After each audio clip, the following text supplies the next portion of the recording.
आप सभी का हमारे चैनल टाइम पे। तो स्टूडेंट्स, आज हम देखने वाले हैं यूपी बोर्ड क्लास 12 की केमिस्ट्री। बहुत ही कमाल की वीडियो होने वाली है, मोस्ट इंपॉर्टेंट वीडियो है इसकी।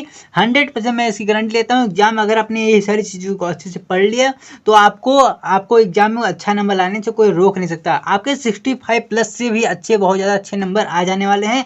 वीडियो के अंत में मैं आपको लगभग 10 नंबर में आपको एक स्पेशल चीज़ में बताने वाला हूं, जिससे आपके 10-15 नंबर तो यूं ही बन जाने वाले हैं। वो आपके लॉन्ग टाइम के जो क्वेश्चंस होते हैं, जो एग्जाम में हर साल रिपीटेड होते हैं, मैं उसको आपको स्पेशली रूप से मैं बताने वाला। तो इसके लिए आपको वीडियो को लास्ट तक बने रहना होगा। स्टूडेंट्स, अगर आप कमजोर हैं तो आपको डरना नहीं है, आपकी तैयारी नहीं हो तो आपको नहीं डरना है।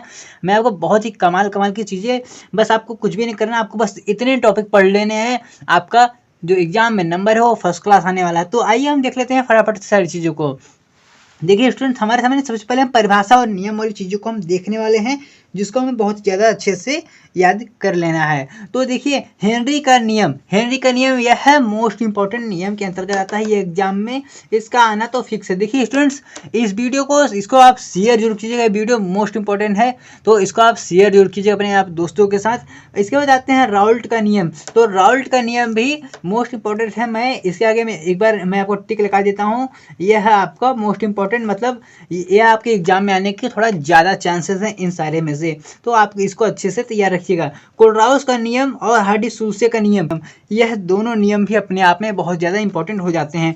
इन सारे नियमों को मैंने अपनी एक डिटेल वीडियो में सारी बहुत अच्छे से मैं इसको बता रखा हूँ। तो आप जाके उस वीडियो को फटाक से देख सकते हैं। मैंने वहाँ पर लगभग आपके फिजिक्स के और केमिस्ट्री के मैंने वहाँ पर बहुत सारे नियम्स बता रखे हैं। इसके साथ साथ विद्युत अपघट्ट के नियम, साटकी और फ्रेंकल दोष।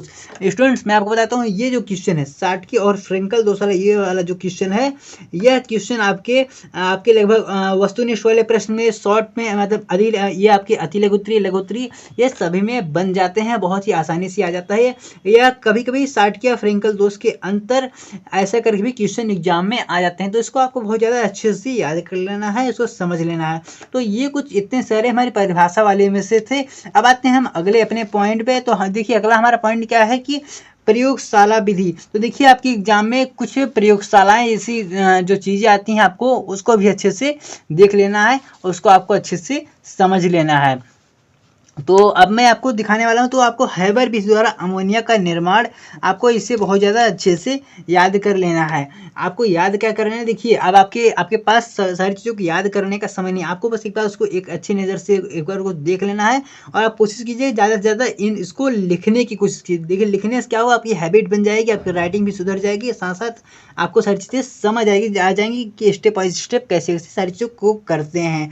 अब आते हैं हम अपने अगले पे, ओस्टवाल्ड विधि। तो ओस्टवाल्ड विधि द्वारा नाइट्रिक अम्ल बनाने की विधि। तो इसको आपको एग्जाम में आ सकता है। देखिए, इसमें से मैं गारंटी कहता हूँ कि इसमें से यह शुरू के 3 में से कि कोई एक तो आना है, इसमें से फिक्स है। और अगर ये सारे एग्जाम में आ गए तो आपके एग्जाम में नंबर भी फिक्स होने वाले हैं। क्योंकि मैं सारी चीज़ों को मैं पहले ही आपको एग्जाम से पहले बता दे रहा हूँ, तो आपके एग्जाम में नंबर आने से कोई आपको रोक नहीं सकता। अगला क्या है, डीकन विधि द्वारा एसीटोन बनाने की विधि। यह भी नियम मोस्ट इंपॉर्टेंट नियम है। फिर फॉर्मेल्डिहाइड बनाने की विधि, संपर्क विधि। यह आपके कुछ इंपॉर्टेंट चीज़ें हैं। मैं लगभग यहाँ पर 3 मोस्ट इंपॉर्टेंट के अंतर्गत मैं ला देता हूँ। बाकी चीज़ें आप इसको ऑप्शनल में रख सकते हैं, लेकिन आपने अगर इतना तैयार किया स्टूडेंट्स, तो गारंटेड आपके नंबर बहुत ज़्यादा अच्छे आने वाले हैं। आप सारी चीज़ों को बहुत ही अच्छे से ध्यान में रखिए, लिखिएगा। तो कोशिश कीजिएगा आप सारी चीज़ों को बार बार लिख कर याद कीजिएगा।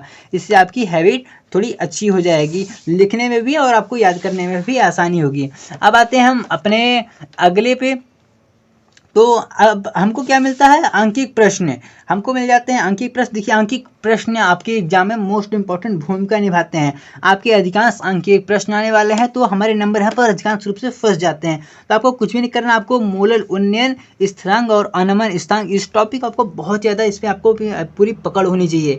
पकड़ का मतलब, आपको अगर इतने टॉपिक पर आप सिर्फ 1 दिन देते हैं तो आपके बहुत ज़्यादा अच्छे नंबर आपके अंकित प्रश्न वाले में आ जाने वाले हैं। फिर निर्णय समीकरण, जो उसका निर्णय समीकरण, आप उस समीकरण को अच्छे से अगर याद रखते हैं तो उस समीकरण से आपके लगभग 2-4 नंबर की क्वेश्चंस बन जाने वाले हैं। क्रिस्टल जालों का आप बहुत ज़्यादा अच्छे से तैयार कर लेंगे। मोलरता, मोल प्रभाज, जिसको मूल अंश भी कहते हैं। तो इस सारी चीज़, ये देखिए, तो स्टूडेंट्स ये जो टॉपिक्स हैं इसको आप बहुत ज़्यादा अच्छे से याद कर सकते हैं। कुल मिलाकर आप ये कह सकते हैं कि आपका केमिस्ट्री का पहला चैप्टर और दूसरा चैप्टर, इन दोनों चैप्टर को आपको बहुत ज़्यादा अच्छे से घोर के पी लेना है।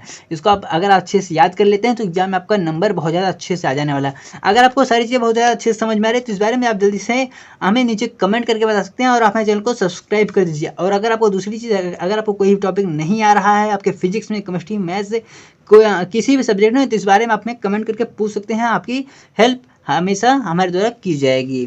तो अब आते हैं हम, देखिए एग्जाम में एक आता है टिप्पणी वाला पोर्शन। तो ये देखिए टिप्पणी वाला पोर्शन में लगभग आप 6 से 7 नंबर वाली चीज़ें रहते हैं, तो इसको भी हमको देखना चाहिए, काफ़ी ज़्यादा इंपॉर्टेंट हो जाते हैं।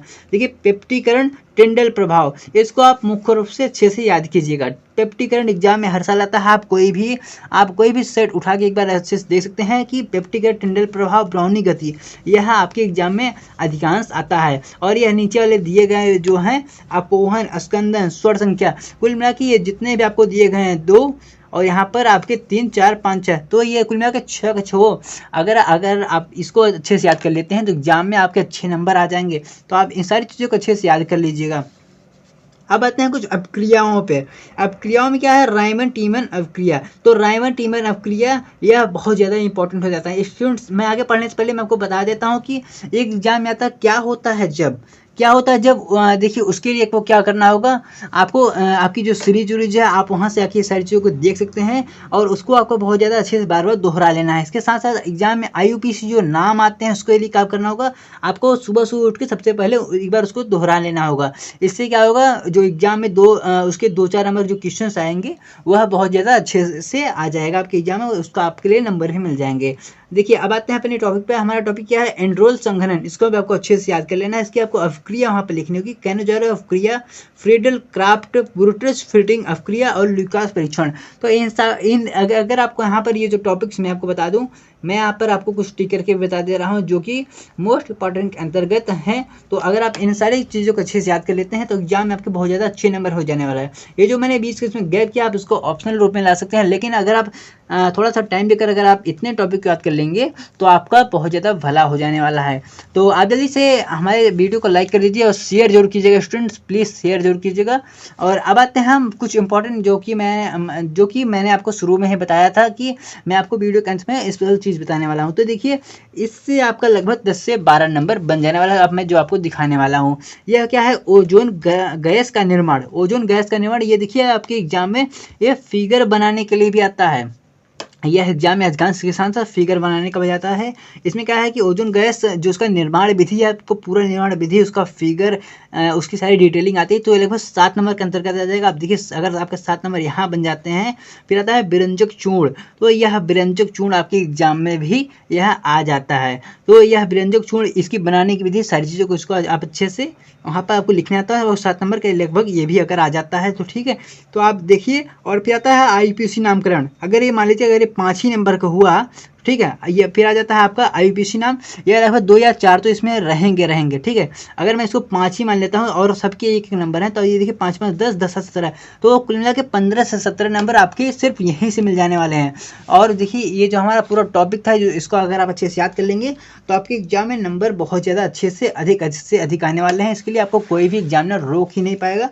तो आपको कुल मिला के क्या करना है, आपको बहुत ही अच्छी सी पढ़ाई करनी है स्टूडेंट्स। इन टॉपिक को अच्छी से पढ़ाई कर लेना है और वीडियो को शेयर कर देना है अपने सभी दोस्तों के साथ। और मेरे चैनल को आप सब्सक्राइब कीजिए, लाइक कर दीजिए। ऐसे हम कमाल करूँ की वीडियो आपके लिए लाते रहेंगे लगातार। तो मिलेंगे आपको फिर से किसी नए वीडियो में, किसी नए टॉपिक के साथ। आप हंसते रहिए, मुस्कुराते रहिए। जय हिंद, जय भारत। आपके एग्जाम के लिए आपको बेस्ट ऑफ लक।